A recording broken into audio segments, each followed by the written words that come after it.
How do you right now generate leads? Well, we have, my role in our business, I'm fortunate because my role in our business is that I spend most of my time building the business.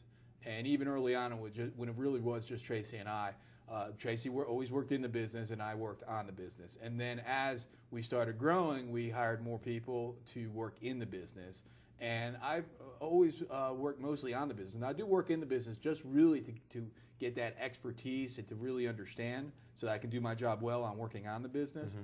So where we generate leads is many different areas. We do a lot of website. We do a lot of. When you say website, what do you mean?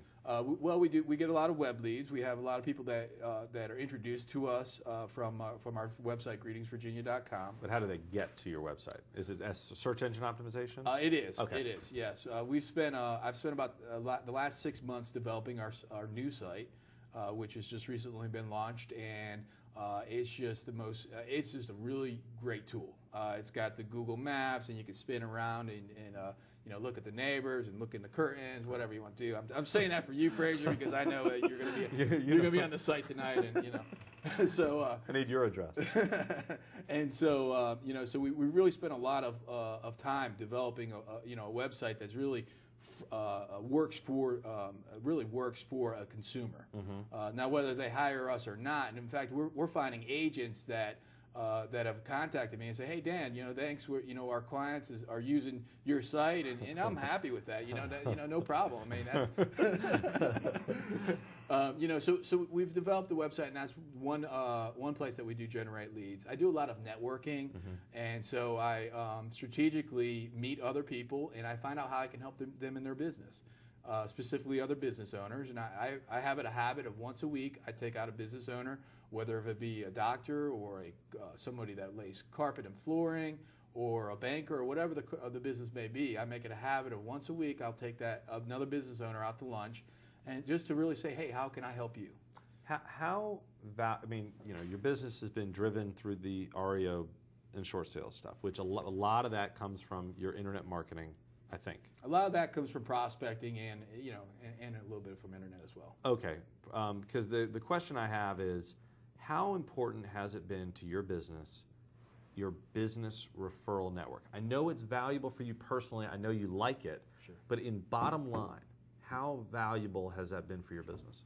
Very valuable. Really? When we first started, at one point about 50% of our business was coming from referrals from business partners. Really? Not referrals from past clients. Right. Okay, because you have to understand, I've only been in business for a very short period of time, so I don't have the track record of the 20-year veterans. Now we are just now starting to do we're starting to do repeats just right. now, and they're or, few. Or referrals for that matter from your past clients. Yeah, and we certainly get a lot of referrals at this point right. from past clients. Right. But in the very beginning, we didn't have anything, so mm-hmm. it's like, well, what do we do? Well, let's meet other business owners. Let's find out how we can help them. Mm-hmm. And I only focused on helping them. That mm-hmm. was it. Mm-hmm. I never focused on, hey, I want business from you. It was really like, how can I help you? And the referrals you're getting from those people are distressed or are retail or both? They can be both. Okay. Yeah, they can be both. And the interesting thing about that is from those relationships that I have, if somebody refers me business, it's a very warm lead, and it's somebody, that no matter what, I'm going to make sure. I mean, we make sure we take care of all of our clients. Sure. But no matter what, we're just going to make sure that we really, really take care of that individual. Right. But more importantly, or just as importantly, is that I've got a resource of vendors that I could call. Literally, I could call them at 10:30 at night on a Sunday night, and they're going to take my phone call. Mm-hmm. Because we refer a lot of business to them. So you've got a group of people down here in your preferred provider guide. Sure. That are people that you trust, you refer business to, et cetera. Now, that you've built a relationship with these people about how they refer business to you, you refer business to them, you help each other with your businesses.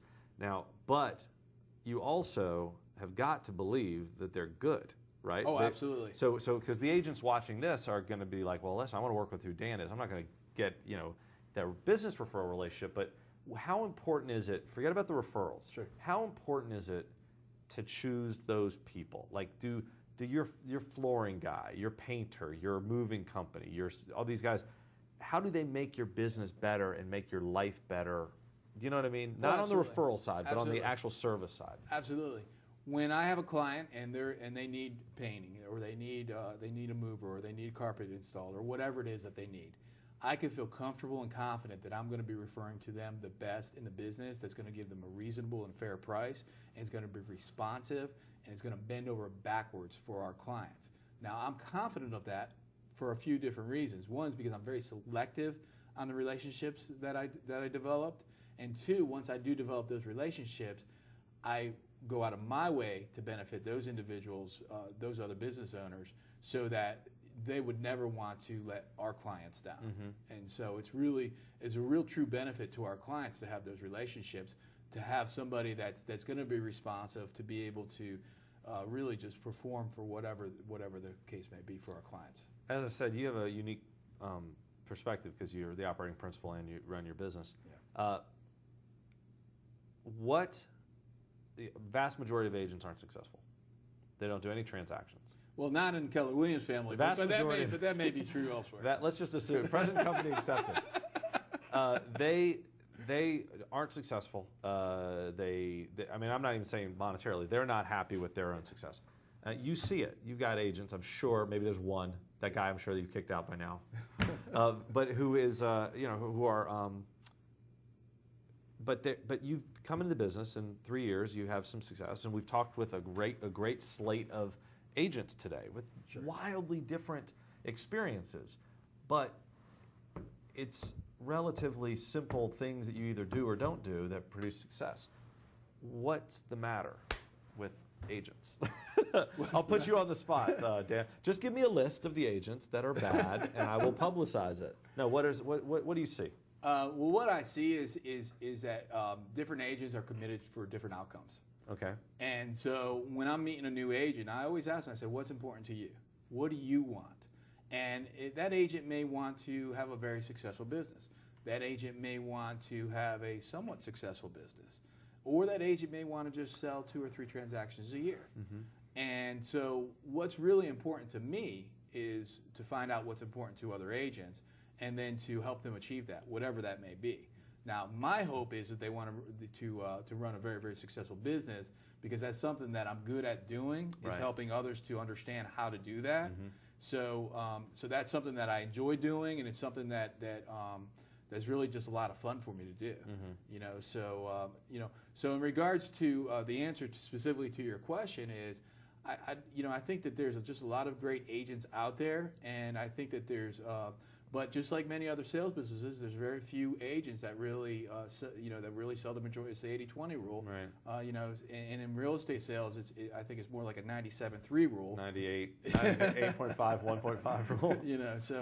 And so that's really the answer to your question. So follow up, last question. Okay. Is if I brought a person here and I said, this guy is committed, he'll do exactly what you tell him to do. Whatever you tell him to do, he'll do. And I want you to tell him what to do to be a successful real estate agent. Not a part of your team, just individually. How confident would you be that person would be successful? Does exactly what you tell them to do. I'm confident that they will be successful if that's what they want to achieve. Yeah, okay. 100% confident of that. What would you tell them to do for the next 90 days? Take action. Yeah, more specific. Figure out. You tell them what to do. They're your avatar. Okay. Absolutely. First, you got to figure out where you are. Okay. You have to figure out where you want to be. Okay. You have to clearly define each of those. So once you figure out this is where I want to be, this is where I am, then the next thing is you need to lay out the steps one by one to get there. Okay. And then you need to take action. Okay. If it's difficult for me to answer that question because I don't know what this is, right? And each different agents are going to have a different outcome that they want to achieve. Okay. If it's in 90 days, I want to, have 4 listings. Yeah. Then I would suggest there's many different things that people could do in real estate. Here's the truth about it: most actually work. Right. Okay. That's the honest truth to it. Where the gap that I often see is that a couple things. One, sometimes it's sort of like drinking from a fire hose. So it's just like there's so many things coming at you as a new real estate agent that it's difficult to define a plan. It's difficult to figure out what we're going to do to create success because there's so much coming at you. So I would say just sort of set some of that aside, pick one or two of those strategies, understand it, educate yourself about that strategy, and then implement and go forward from there. Great answer. Thanks, Dan. All right. Thanks for coming. Appreciate it. Hold on one second. We're going to take a break and give some recognition to the people who made this interview possible.